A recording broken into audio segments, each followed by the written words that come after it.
All right, guys, what's going on? Welcome in. So just a quick little video here, just something that I felt it was necessary to kind of dive into a little bit. So Robert Saleh just wrapped up his press conference like 45 minutes ago here. And in regards, obviously he was asked a ton about what went wrong in the Cowboys game, asked about offensive line, potentially adding another quarterback, and he had some pretty interesting answers. So number one, in regards to adding another quarterback this week, obviously Rodgers went down week one. No move was made, not even adding somebody to fill a roster spot at the quarterback position.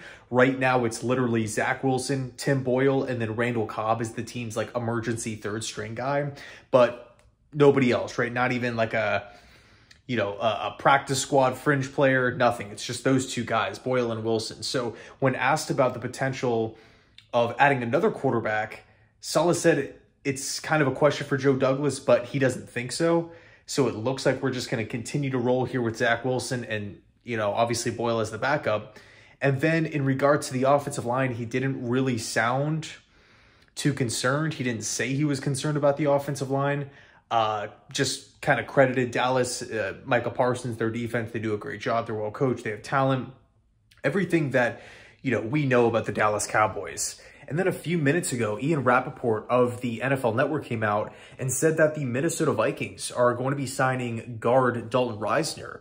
Now, Risner is not only just one of the top offensive linemen on the free agency market, but this is a guy who a lot of Jets fans wanted, right? Nobody's saying Dalton Risner is like a top 5 guard and he will instantly fix all of the Jets' problems, but he would have definitely helped. This is somebody who had experience working with Hackett, obviously back in Denver. There's also the positional flexibility with Elijah Vera Tucker. So, if we are really having that tough of a time at tackle, there was a thought throughout these past couple of weeks, well, hold on, what about potentially taking AVT, moving him over to tackle, bringing in Dalton Risner and plugging him in at guard? And then also Laken Tomlinson, I have not been impressed with his play so far through the season. So, it was just a bit of a weird sequence, to say the least. Definitely a coincidence. Just, not too concerned about the offensive line. Doesn't really think the Jets are going to be bringing in another quarterback. The best offensive lineman on the free agency market signs the deal with the Vikings here. Just strange, right? It's just a bit strange here. Now, I'm going to say this, this is the Jets, they're making their bed here. If they don't want to add another quarterback, if they don't want to add offensive linemen, if they don't want to shake anything up, that's fine, but we have to see some improvement at some point.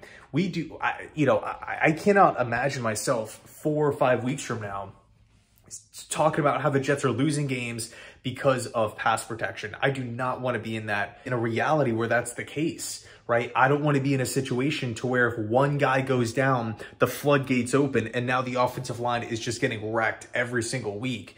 It's like, we better have a plan B here, because if the production doesn't improve, or in the event that somebody gets hurt, we're looking at a pretty tough stretch of games here. Again, we're playing a bunch of great defenses like Philly, like New England next week. Again, it doesn't sound like the Jets are going to be making any moves this week, but, Lyle Collins is out there. He's currently hurt. He's coming back from injury, but, I want to get this guy in the building, get him in the building. So when he is healthy, and in the event that the Jets do have some struggles at tackle, we have a guy waiting in the wings that can step in and start, somebody who's good enough to be a reliable starter and potentially, solve one of the tackle positions. I know there's a lot of heat on Dwayne Brown and Mekhi Becton right now, but we can be in a situation where the tackles play well. These next 2 weeks, the tackles could go out there and dominate, but there is always the chance of injury with football, right? It's NFL football. We know the track record of injuries with the Jets. Let's go get a plan B. Dalton Risner is off the board. Now, all those plans that a lot of Jets fans were talking about with potentially adding Risner and moving AVT, gone. It's gone just like that. So you got to move swiftly, right? We know how important the offensive line is. So hopefully we either A, look a lot better, or B, add a plan B to the roster. So anyway, let me know your thoughts down below in the comment section. Thanks so much for watching. And as always, go Jets.